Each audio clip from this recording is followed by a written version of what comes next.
एक मजबूत आणि प्रगतिशील राष्ट्र उभारण्यासाठी हे गरजेचे आहे की तिथे प्रत्येक विचारधारेची माणसं असावीत। सर्वांना आपली मतं मांडण्याचा अधिकार असावा। विभिन्न मतानेच प्रजातंत्राचं अस्तित्व राहू शकतं।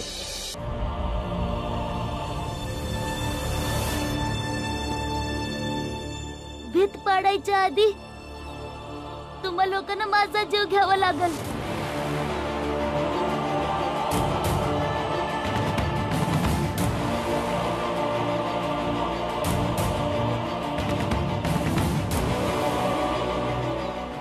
आता जाऊन तोडा या घराच्या भिंतीला आणि मारून टाका या मुलांना। हे चांगलं काम केल्याबद्दल मी तुमचं फुलामाळांनी अभिनंदन करतो आणि या शुभ अवसराला पोलीस कॅप्टन साहेबांना मुख्य अतिथी म्हणून त्यांचं स्वागत करतो।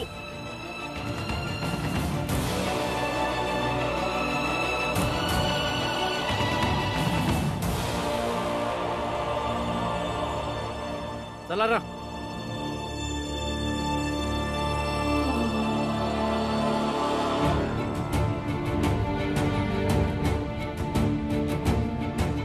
मी पाहिलं की हे लोक घराच्या बाहेर नाटक करत होते। तेव्हाच मी समजलो की ह्यांच्या नाटकाचं उत्तर फक्त हेच देऊ शकत होते। तर मी धावत गेलो आणि यांना बोलावून घेऊन आलो। आता सगळं ठीक झालंय। खूप चांगलं केलंस बाळा। बाळा, ह्यांच्या नाटकाचं उत्तर तू खूप चांगल्या प्रकारे दिलंस। तू जे काही केलंस ते मला खूप आवडलं आणि मी बघून खुश झालो।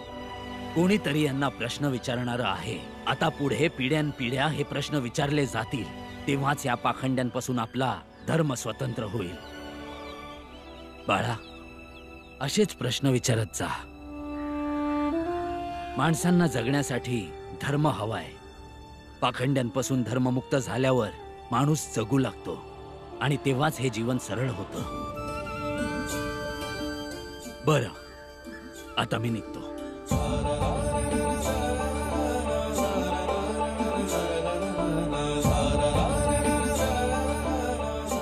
ठीक आहे भीम, मी पण जातो। उद्या तयार होऊन शाळेत येतो।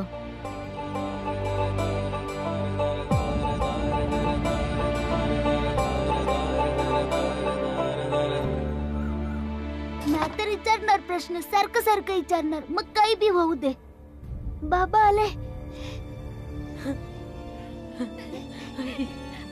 अरे काय झालं? तुम्ही समधी रडताय का? बाळा कुठे आहे? तो कुठे दिसेना?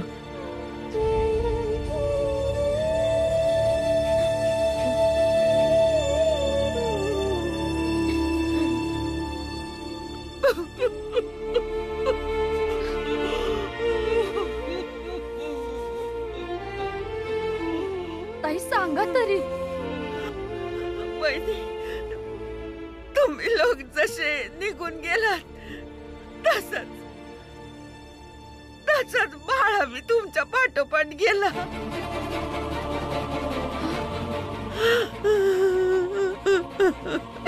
आम्ही त्याला लई शोधायचा प्रयत्न केला, समधीकडे बघितलं शाळेत। मग त्या सोनाराच्या पोराने सांगितलं की बाळा त्याला चिठ्ठी देऊन गेला। चिठ्ठीत लिहिलं होतं की तो आत्या, बाळा दादा खरंच घर सोडून गेलाय।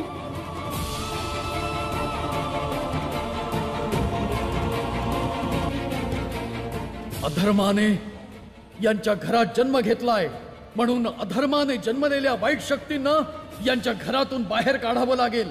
यांच्या घराच्या डाव्या भागाला तोडावं लागेल। भीत पाडायच्या आधी तुम्हा लोकांना माझा जीव घ्यावा लागेल।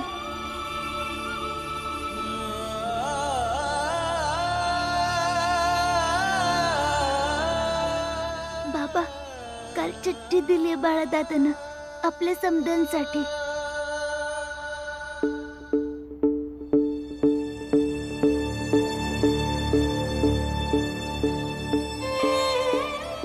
बाबा, आई आणि आत्या, तुम्ही तिघांनी मला माफी करा, कारण तुम्हाला तिघांना वाटत होतं की मी शिकावं, पर मी नाही शिकू शकणार। आनंद, मी भीमाला शिकण्यात साथ नाही देऊ शकणार, पर तू साथ नक्की दे. अन भीम, तू मला शोधायचा प्रयत्न नको करूस, कारण मला माहित आहे की जर तू मनात एखादी गोष्ट ठरवून निघालास तर नक्कीच यशस्वी होशील. आणि मला नाही वाटत की मी ज्या कामासाठी निघालोय त्याच्या आधी तुम्हाला शोधावंस.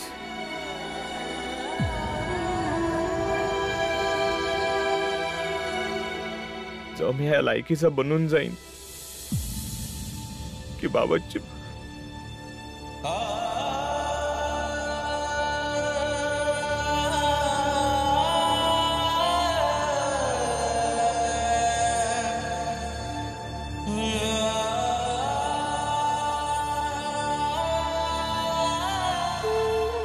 जेव्हा मी या लायकीचा बनून जाईन की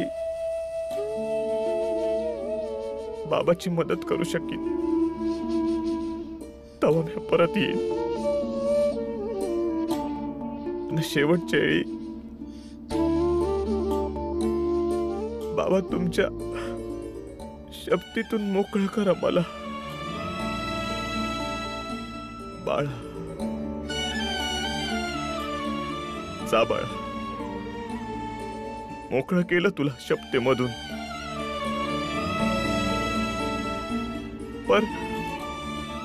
पर मला आयुष्यभर या गोष्टीचं वाईट वाटत राहील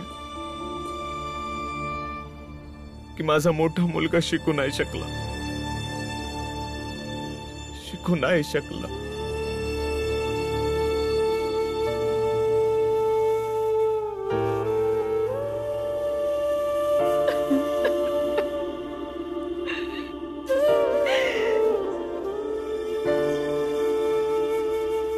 जा बाळा, जिथं पण जाशील तिथं सुखी राहा. बाळा,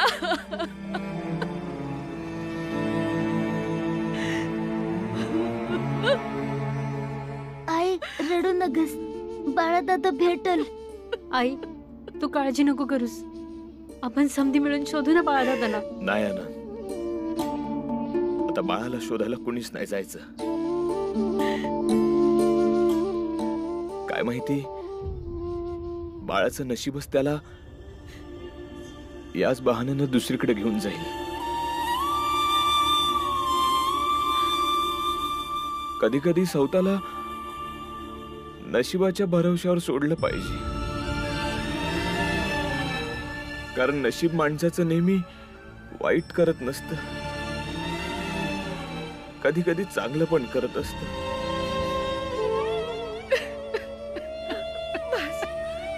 बस झालं पाहिजे, नग रडूस. आपलं बाळा समजूतदार आहे. तुम्ही लोक भलेही या गोष्टीला गांभीर्यानं घेत नाहीये, पण हेच खरं आहे. साताऱ्यावर वाईट नजर पडली आहे. लवकरच सगळं संपून जाईल, बर्बाद होईल सगळं. आणि ते सगळं होईल या रामजी सकपाळच्या अधार्मिक कार्यामुळे. वय मित्रांनो, बरोबर बोलताय. बरोबर आहे. लोकांना खोटी भीती दाखवून आपली सत्ता मजबूत ठेवायची. तिथे काम नाही झालं तर इथे भीती दाखवून आपलं काम करून घ्यायचं. वाह रे धर्माचे रक्षक, वाह. तर मग काय केलं पाहिजे महाराज? तुम्हीच काहीतरी उपाय सांगा. या वाईट शक्तींना लवकरात लवकर शांत करायला हवंय. गावात हवन करा, स्वर्णमुद्रा दान करा. तसं केलं तरच कल्याण होईल, नाहीतर या अनर्थापासून कुणीही वाचवू शकणार नाही तुम्हाला. या उपर तुमची मर्जी. मला जो उपाय सांगायचा होता तो मी सांगितला. हो, अशाच विचारांनी लोकांच्या सुवर्णमुद्रा लुटत राहा. धर्माच्या नावावर ह्यांना घाबरवत राहा आणि लुटत राहा. पण जो वर बसलाय तो हे सगळं बघतोच आहे ना. शेवटी या सुवर्णमुद्रा तर तूच ठेवणार आहेस ना. गुरुजी खरं बोलते. गुरुजी बरोबर बोलते. मग काय म्हणता गाववाल्यांनो? यज्ञ करायचंय. वय वय यज्ञ तर करायलाच हवं. आम्हाला बी या वाईट शक्तींपासून लांब राहायचंय. आणि मग काय आपण समजे मिळून करू ना तयारी सुरू. धनधान्य इकून टाकूया, सोन्याची नाणं अर्पण करूया आणि गुरुजींनी जो शांतीचा उपाय सांगितलाय ना तसं करूया. यातच आपल्या समध्यांचं भलं हाय. वय वय वय हेच करायचं. चला भाऊ, चला चला. वय चला.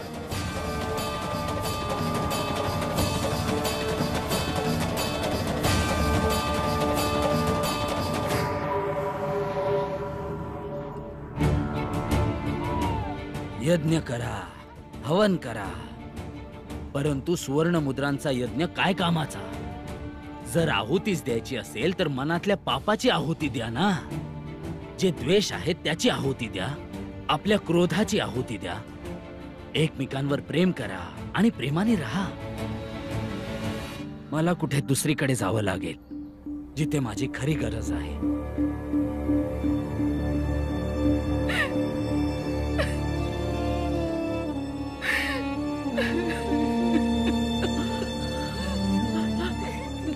शांत हो वहिनी, शांत हो. मी समजू शकते. आपल्या आयुष्यात दुःखच लिवलंय. पर वाटून घेतलं तर जगणं सोपं होईल. बाळाची तर कुठं असेल, आपला आशीर्वाद कायम त्याच्या बरोबर असेल.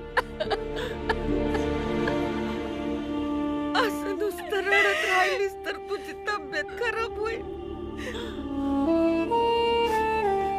बर, डॉक्टरांनी काय सांगितलं? वहिनी काय बोलले डॉक्टर? आई बोल ना. दिलीत औषध, दिलीत. सांगितलं की 6 महिने घेत राहिली तर ठीक होईल. आणि समजा सांगितलं ताई मन नाही करत बरं व्हायला. आई आम्ही पण तर आहोत ना. वय पोरा, तुम्ही समजी बी आहेत.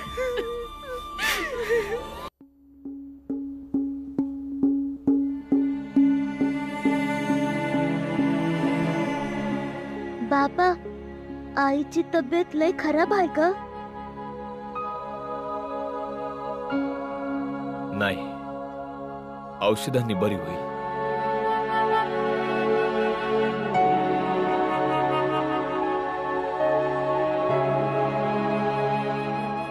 बाबा, बाळाबद्दल काहीच इशे नकोय. पण बाबा मला वेगळं विचारायचंय.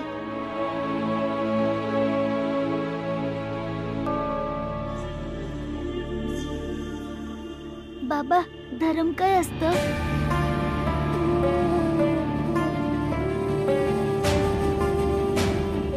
आणि जगण्यासाठी धर्माचं होणं का गरजेचं आहे?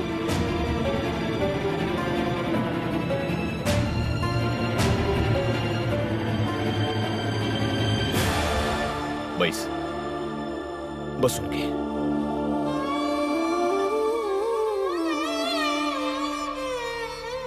भीमबाळा, एकसारखी मान्यता असणाऱ्या लोकांची ती मान्यताच त्यांचा धर्म असतो. या पण हा जगण्यासाठी धर्माचं असणं गरजेचं आहे.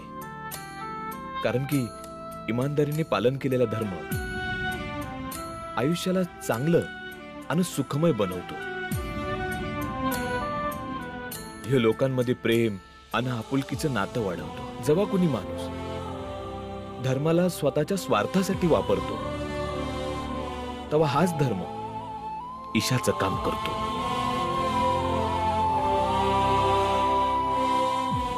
बाबा, पाखंड काय असतं?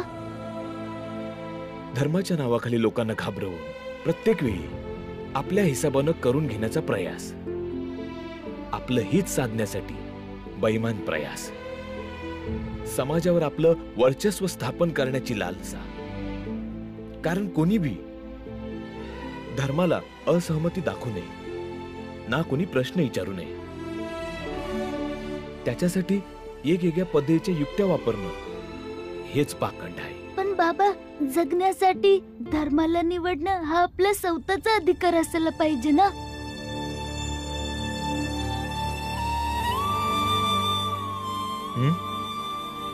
बरोबर आहे, व्हायला तर हेच पाहिजे होतं. पण काय होतं या सगळं चुकीचं आहे. पण बाबा, असं का नाही होत? काही प्रश्नांची उत्तरं 2 ओळीत नाही देता येत भीम. हा अशाच प्रकारचा प्रश्न आहे. आता तू शाळेला जा आणि अभ्यास कर. ज्ञान वाढवशील तर अशा प्रत्येक प्रश्नांची उत्तर तुला मिळत जातील. आणि काही प्रश्नांची उत्तरं आपल्या स्वतःला शोधावी लागतात. कारण की तेव्हा आपण समद्यात चांगलं उत्तर शोधतो. या तू शाळेला जा, मला कामावर जायचंय. आनंद, तू शाळेला जायची तयारी कर. मी कामावर चाललोय. सांभाळून जा. वहिनी तू आराम कर, मी स्वयंपाक करते. तो समजूया, चला लाकडं आणूया. मला बी काम करायला पाहिजे. कमीत कमी माझ्या इलाजाचं पैक मी स्वतःच कमवू शकते. म्या माझ्या नवऱ्यावर ओझं नाही बनू शकत.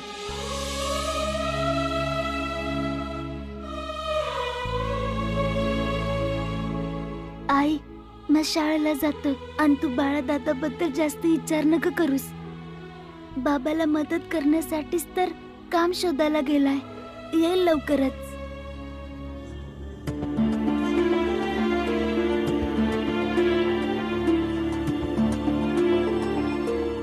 जर माझी छोटी छोटी पोरं काम शोधत्यात तर म्या बी काम शोधन.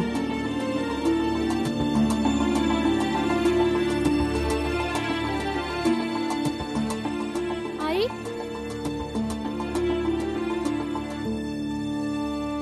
आई, आत्या, आई कुठं दिसना. माहित नाही कुठं गेली. अगं हिथच तर बसली होती की. बरं असू दे, येईल ती. चल आपण स्वयंपाक करूया. चल. भीम, नमस्कार गुरुजी. आनंदी राहा, आनंदी राहा. भीम, बाळा दिसत नाहीये? आला नाही का? त्याची तब्येत तर बरी आहे ना? गुरुजी, ते बाळादादा घर सोडून पळून गेला. यांचा बाळादादा समध्या गावाला माहित आहे. तू मस्ती नाही ठेवा आंबेडकर गुरुजी.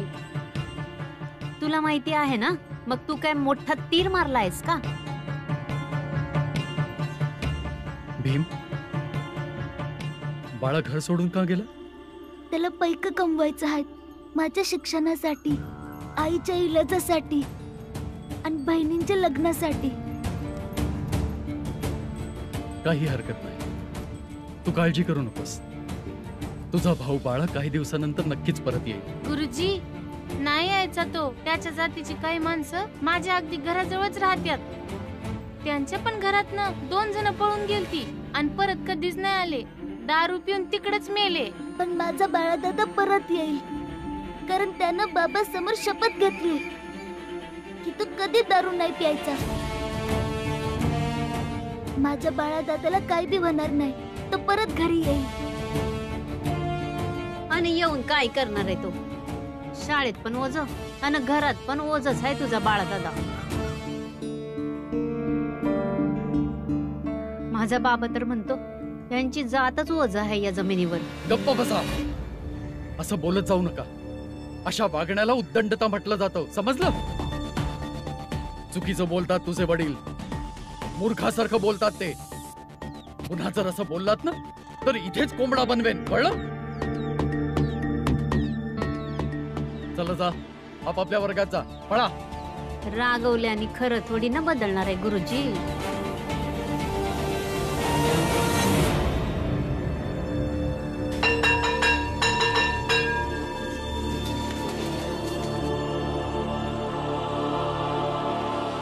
आनंदादा, बाळादादानं घर सोडून चूक केली. भीम, तू चिंता नको करूस. बाळादादा घरला परत येईल. मग मी समदांना उत्तर देईन की आपण समदांपासून वेगळे कसं आहोत. भीम, तुझं घर, तुझं कुटुंब आणि तुझे संस्कार सगळ्यांपेक्षा वेगळे आहे. आणि बाळा पण त्या लोकांसारखा नाहीये. तो घरातल्या जबाबदारीचं ओझं घेऊन गेलाय, तो पळाला नाहीये. या जबाबदारीने जोडलेल्या नात्याची समज त्याला खूप चांगल्या प्रकारे आहे. बघ, बाळा नक्की घरी येईल. तू काळजी करू नकोस. जिथे कुठे असेल त्याच्या पद्धतीने रस्ता नक्की शोधून काढेल. समजलं? वय गुरुजी.